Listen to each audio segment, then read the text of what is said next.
I'm building the highest ranked Ballon d'Or team on FC25. For every position, we're going to assign the player with the highest ranking, and once our team is built, we're going to see if Ballon d'Or nominees can win the Champions League. Let's start with the goalkeeper position. I really thought Andre Lunin would be selected because of substitution last year with Real Madrid, but no, there's only one keeper on the list. So it's a lucky day for the Argentinian goalkeeper Emi Martinez, who's the only nominated goalkeeper ranking at the 18th spot. And there you go, we've just signed the highest ranked Ballon d'Or goalkeeper in FC25. Now time to pick our left back. I was 100% sure that the highest ranked left back was going to be Vardiol, who was nominated last year, or Alphonso Davies. But how could I forget Alejandro Grimaldo and his crazy season with Leverkusen? His 28th place Ballon d'Or finish gets him a spot in Nominee FC. Okay, but I'm still surprised none of the transfers we made have gone over top 15, but maybe it will for the right back position because we've got a top 5 favorite for the Ballon d'Or. Who else than Dani Carvajal? Ranking at 4th place as a right back, Carvajal even had a shout to win the Ballon d'Or. Now we have the highest rated right back in our squad. I have a feeling the starting center back positions are definitely going to be insane players. It's not going to be Eder Militao because of his injury last year, he wasn't nominated. But Arsenal's William Saliba, arguably the world's best center back, but no, he only makes the bench, ranking in 24th place. Because Manchester City's Ruben Diaz is ranked at 23rd and he gets an entry to Nominee FC. And not to forget, Roma's Mats Hummels also gets a spot on the bench for finishing in the 30th position. But there's actually a center back that's ranked higher than all of them, and that's Antonio Rudiger, finishing in 22nd place. And so we've got the highest ranked center backs in the world joining Nominee FC. Not a single player has really had to fight over their position, but I'm sure that's going to change with the midfield and the attack. We've got the defense complete. Let's sign our first midfielder. Now before we get into the midfielders and attackers, there's so much talent in the same positions, so instead of the next rank in line being substitutes, we go for the lowest ranked players from the bench. I mean, it would be weird to have Haaland starting and Mbappe on the bench. And we're first picking the highest ranked center midfield, and that's none other than Jude Bellingham. I mean, many argue he's a future Ballon d'Or winner. Also the highest rated center mid in the game, so I'm not surprised he ranked as the number 3 spot, and he's actually the first top 3 player to join Nominee FC. In the cam position, there were tons of talent in Dani Olmo, Martin Odegaard, and even Phil Foden who can play there. But the rankings have spoken, and we're going to go with the highest ranked cam, Florian Wirtz, who finished in 12th place. And there you go, Florian Wirtz is joining Nominee FC.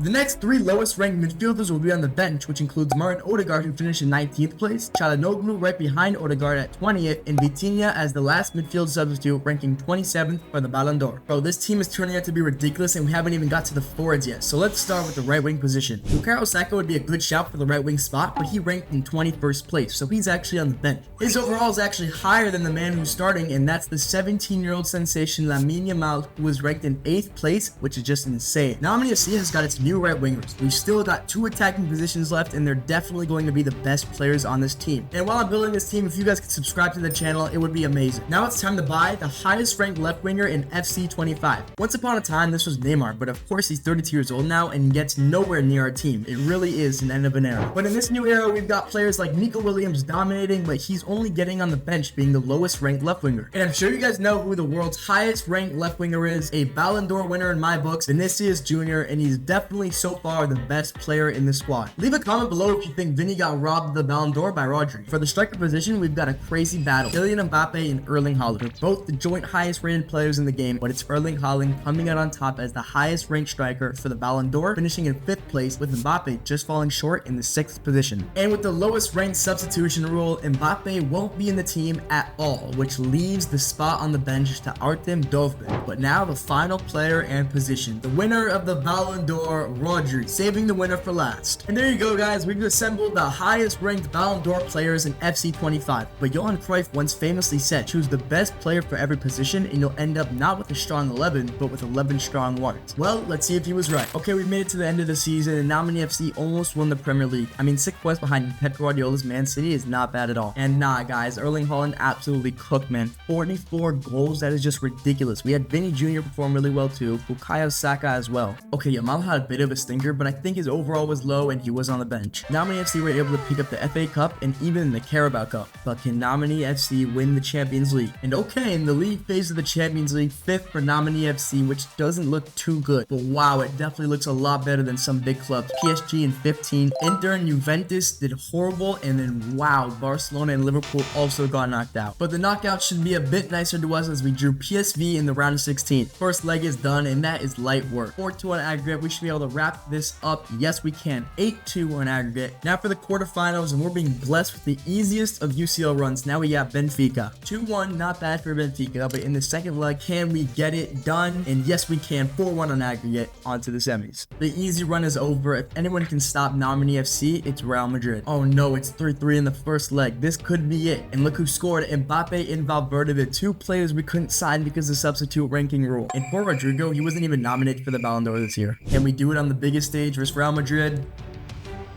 And no, we can't. Real Madrid knock us out. And it's Brahim and Tchouaméni to score the goals that send us away. And that's what happens when you put all the Ballon d'Or nominees in one team. I guess you were right, Johan Cruyff. A perfect 11 is just 11 ones. If you enjoyed this video, please leave a like and subscribe. And click here to watch me play the career of Mbappe's younger brother.